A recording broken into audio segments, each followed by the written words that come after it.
Hey guys, this is Ken from Vertibox and you're watching another episode of the Marvel Heroes Leveling Guide. On this episode, we're going to take a look at Storm, the Wind Rider.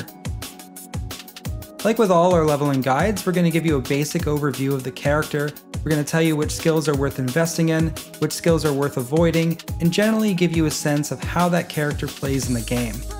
Storm is one of the 5 free characters that you can choose whenever you decide to start the game, so this guide should be a very big interest to people who want to get into Marvel Heroes but don't want to invest any money. Now I gotta be honest with you guys, Storm is an awesome character, and I'm not just saying that she's good, I'm saying she is phenomenal. Now as many of you guys know, I think really highly of Ms. Marvel. I think she's been one of the best characters post-launch. Well, I gotta be honest with you guys, Storm is a fantastic character, and I would hold her in exactly the same esteem that I hold Ms. Marvel. And I think a lot of you guys are really yearning for a character where you're not forced to group with other players, and I'm happy to let you know that Storm is that character. You do not need to group with other players to take down the game's bosses. Unlike a lot of these leveling guides, I actually leveled Storm all the way to Chapter 8, and she's perfectly capable of handling everything the game has thrown at her. In terms of character design, she's as straight and narrow as they come. She's very easy to build, and I gotta say she harkens back to that Diablo 2 Sorceress. If you played the Diablo 2 Sorceress, then you're gonna absolutely love playing Storm because she plays exactly the same way, minus the teleport. Gazillion, if you're listening, and we think you are, I just want to say great job. This is exactly what we want out of characters in Marvel Heroes. Storm gets a 100% approval rating here at Vertibox. And with that, let's get into the skill trees. The first tree is called Skybreaker, and it contains all of Storm's lightning-based attacks for single target damage and AoE damage. Lightning Bolt is your first attack, and it has pretty decent damage and a pretty decent rate of fire. Its main selling point compared to other characters is that it has an insane range. You can cast this thing from anywhere. You'll be using this basic attack for the first 10 levels, and it also applies a 1.5% damage synergy bonus to all your other basic attacks, so I highly recommend maxing this skill. The upgrade to Lightning Bolt is called Stunning Bolt, and at the cost of a little bit of rate of fire and a little bit of damage, you have a massive chance to stun the enemy, almost 40% at level 16. Stunning debuffs in Marvel Heroes are among the best ones, and being able to lock down an enemy of your choosing is going to improve your chances of survival immensely. Stunning Bolt also has the same range as Lightning Bolt, so you'll be able to take down enemies at a very safe distance. I found this skill particularly useful when I needed to take out those Purify crosses in Chapter 5. Until level 20, Stunning Bolt's going to be your weapon of choice against bosses. While it's not the best single target damage skill that Storm will eventually have access to, it's certainly good enough to take down all of the bosses up through Chapter 6. I highly recommend maxing this skill. Next up we have Thundering Bolt, and man, this skill is a huge AoE powerhouse. Remember how I said that Jean Grey was an incredible AoE damage dealer? Well, that was before I saw this skill. When using this skill, Storm will call down a lightning bolt that will hit enemies in a huge radius. As you can see here, we're doing massive AoE damage to all of the dummy targets, and there's very few skills in the game that can do that. In addition to doing some insane damage, this skill is also going to stun all of the targets too. This skill is going to be your main source of AoE damage for a huge chunk of the game, at least all the way to Chapter 7. To exploit its radius and to improve its damage even further, I would highly recommend getting the Dr. Octopus medal as well. This skill's one major weakness though is that it's not very good at hitting moving targets, and bosses are among some of the most mobile enemies in the game, so I wouldn't use this skill against bosses.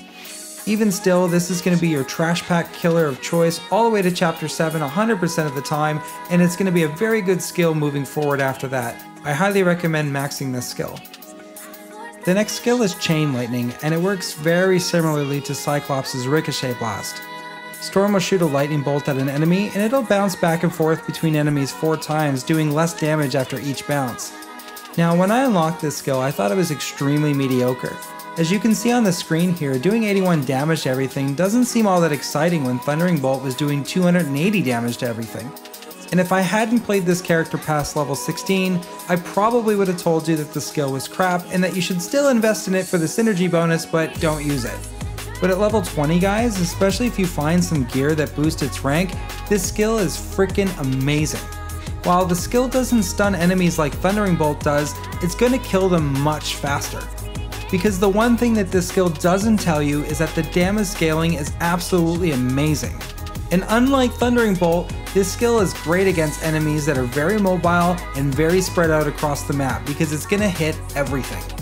At this point in the game, you're going to be asking yourself, is it better to use Thundering Bolt or is it better to use Chain Lightning? You're going to be making these tactical level decisions all the time to maximize your DPS. And if the sheer awesomeness of this skill wasn't enough, it also gives a 2% damage bonus to Thundering Bolt, so I highly recommend placing points in this skill as well. The next skill tree is Wind Rider, and it mostly deals with faster movement abilities as well as abilities that knock enemies back. Buffeting Zephyr is a skill that does a reasonable amount of physical damage while also knocking the enemy back.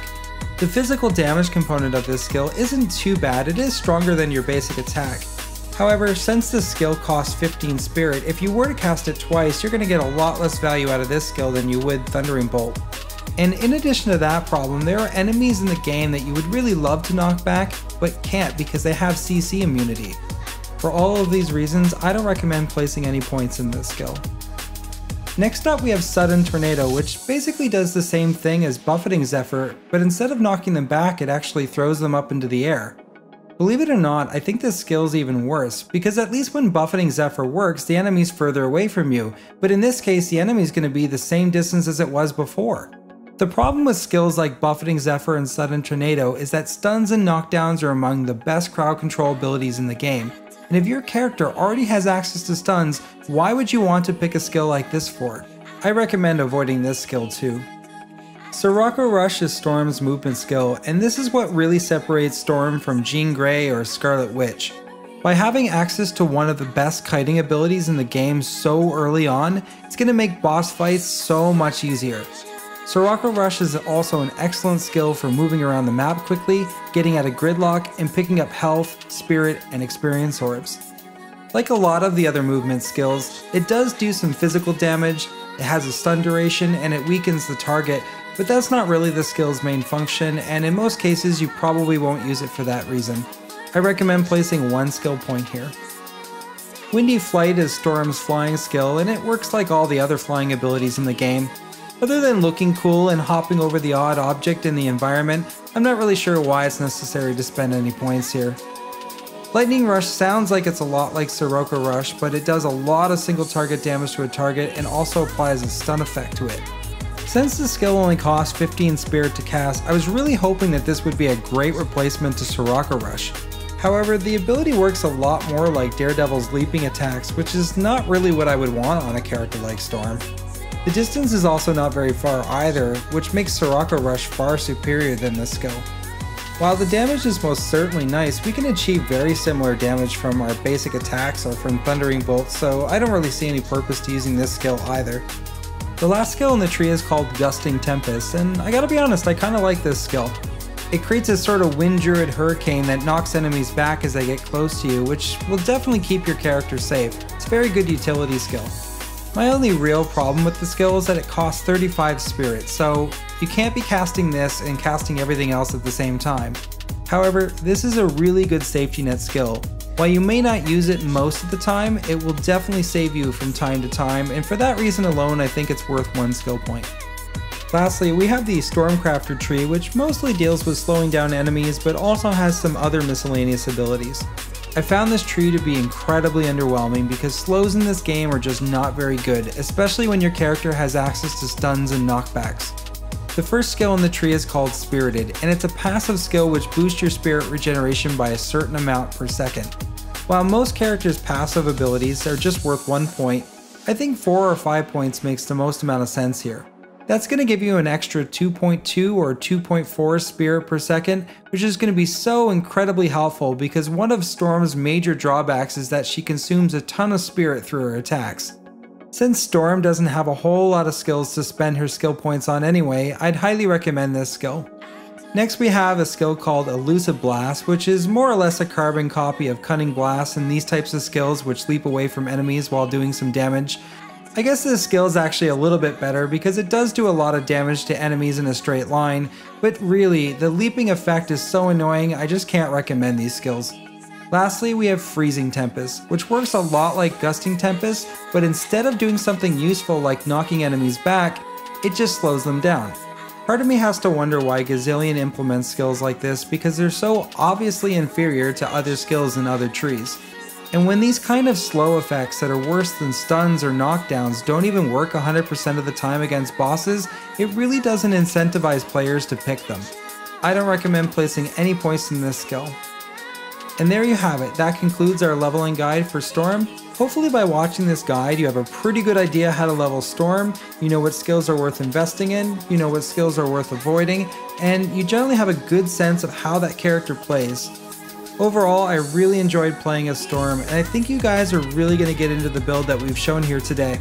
While she's definitely not the best at dealing single target damage or AoE damage, she really does have a nice mix of skills that allow her to solo the content, and that's what this game really needed.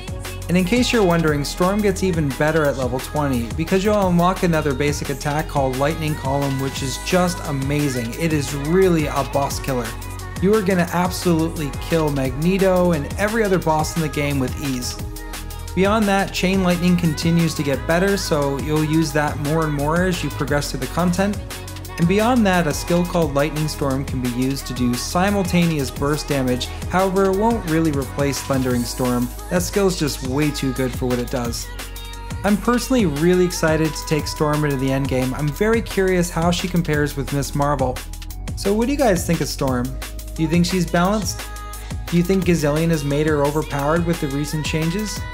Please let us know in the comments below, and if you like this video, please give it a like and subscribe. Thanks for watching.